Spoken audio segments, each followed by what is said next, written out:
Nah, seperti yang kita tahu saat ini sedang pandemi COVID-19 dan berpengaruh ke pendidikan yang ada di Indonesia. Jadi pendidikan Indonesia dialihkan dari rumah dengan melakukan pembelajaran daring. Bagaimana pendapat Ibu mengenai pembelajaran daring? Dengan adanya belajar online tidak membuat anak mengerti dengan melalui pelajaran online, karena anak tidak mendapat penjelasan langsung dari gurunya, dan orang tua juga tidak bisa menggantikan sebagai guru, cuman bisa mengawasi. Ya, sebagai orang tua ya saya terima, terus ya keberatan karena apa? Ini kan aturan pemerintah, pelajaran nggak boleh tatap muka. Ya. Nah, jadi belajar di rumah. Memang pelajaran di rumah itu kita kurang paham. Pertama kurang paham, kedua memang si anak itu belum mengerti pelajaran daring itu bagaimana. Pendapat saya sih sebenarnya dengan adanya pembelajaran daring itu si anak tidak membuat anak mengerti langsung mengerti langsung materi pelajaran yang diberikan dari ibu gurunya. Soalnya ibu guru tidak menjelaskan langsung menjelaskan materi-materi yang diberikan ke si anak. Biasanya itu materi atau tugas yang diberikan oleh guru itu melalui apa gitu Bu? Apakah melalui Zoom atau WA atau aplikasi lainnya gitu? Ya, kadang-kadang melalui aplikasi atau WA. WA ya, dari grup kelas dari gitu. grup kelas. Biasanya sih melalui Classroom, kadang juga melalui kita memberi nonton dari YouTube. Kalau misalkan Zoom itu? Kalau Zoom emang suka ada, tapi itu tidak tiap hari, cuma sekali-sekali aja menggunakan Zoom.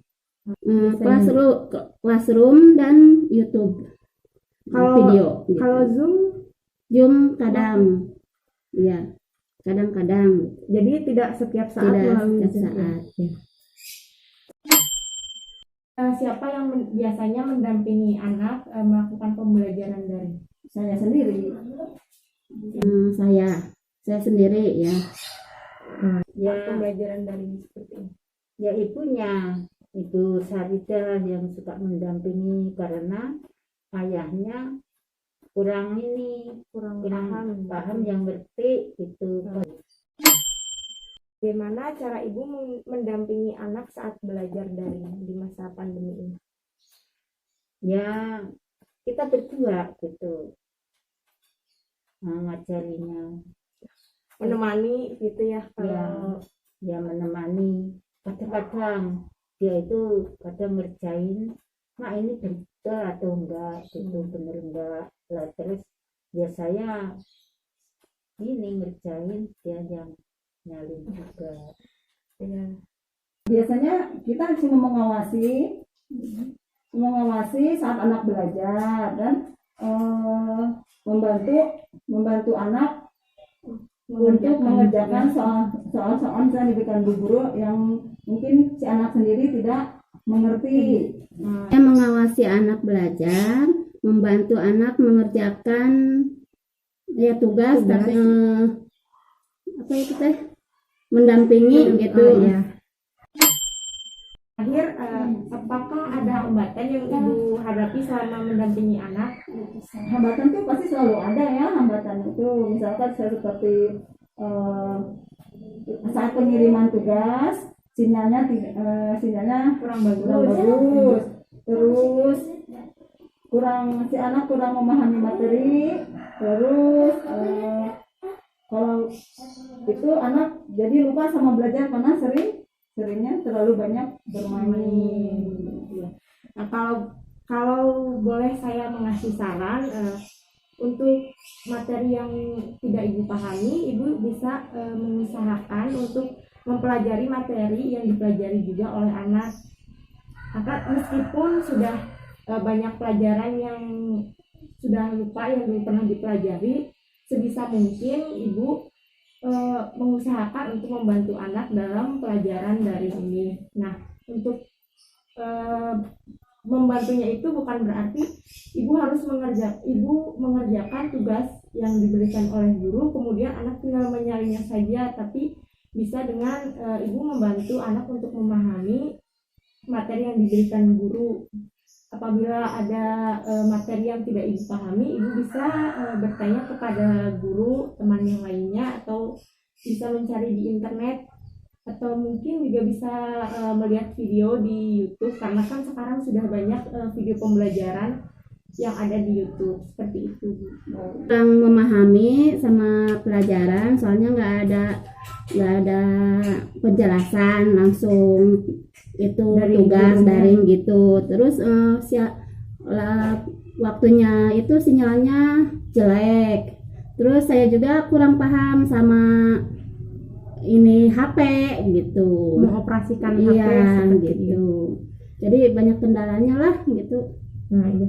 Kalau boleh saya memberi saran untuk misal sinyal yang sulit itu, saya tidak bisa membantu banyak, tapi bisa saat pengiriman tugas, misalkan sinyalnya sedang tidak bagus, ibu bisa mencari tempat yang memiliki sinyal yang bagus, misalnya ke rumah temannya atau tetangga seperti itu. Nah, untuk materi yang tidak ibu pahami itu, sebisa mungkin sebagai seorang ibu pastinya mendampingi anak dalam melakukan pembelajaran daring. Nah, meskipun sudah lupa dengan materi yang dulu pernah ibu pelajari gitu, sebisa mungkin orang tua tuh harus membantu anak. Membantu anak di sini itu tidak dengan orang tua mengerjakan tugas anak, kemudian anak menyalin jawaban saja. Jadi orang tua itu membantu dengan memberikan penjelasan lebih rinci, misalnya jika ada materi yang tidak dipahami oleh anak. Kemudian jika ada materi yang kurang ibu pahami, ibu bisa bertanya kepada guru atau teman yang lainnya, atau juga bisa mencari di internet. Bisa juga ibu melihat video di YouTube, karena kan sekarang sudah ada video pembelajaran yang ada di YouTube. Kadang-kadang HP kan kita ini habis kuota ya gitu. Ada lagi hambatan lainnya? Ya, hambatan yaitu kadang susah masuk kalau dikirim. Untuk solusi dari hambatan yang ibu alami itu, misalnya kayak kesulitan dalam jaringannya yang Ya, kurang bagus gitu. Nah, kalau untuk itu kan saya tidak bisa membantu banyak. Jadi kemungkinan itu bisa mencari tempat mungkin yang jaringannya bagus seperti itu. Nah, kalau untuk orang tua yang kurang memahami pembelajaran daring ini atau materi yang disampaikan guru kayak gitu, itu tuh kayak orang tua tuh mau tidak mau gitu ya Bu, harus mempelajari materi yang dipelajari anak juga ya, meskipun orang tua itu sudah lama tidak melakukan pembelajaran formal, jadi kan kemungkinan besar banyak yang lupa materi yang dulu pernah dipelajari gitu. Tapi sebisa mungkin harus mengajari anak dan membantu anak dalam mengerjakan tugas, tapi membantunya itu jangan yang sesuai mengerjakan tugas si anak. Jadi ibu misalnya mengerjakan tugas anak hanya menyalin jawaban. Nah, kalau seperti itu tuh jadi si anak tuh bisa malas belajar, malas berpikir seperti itu. Ya.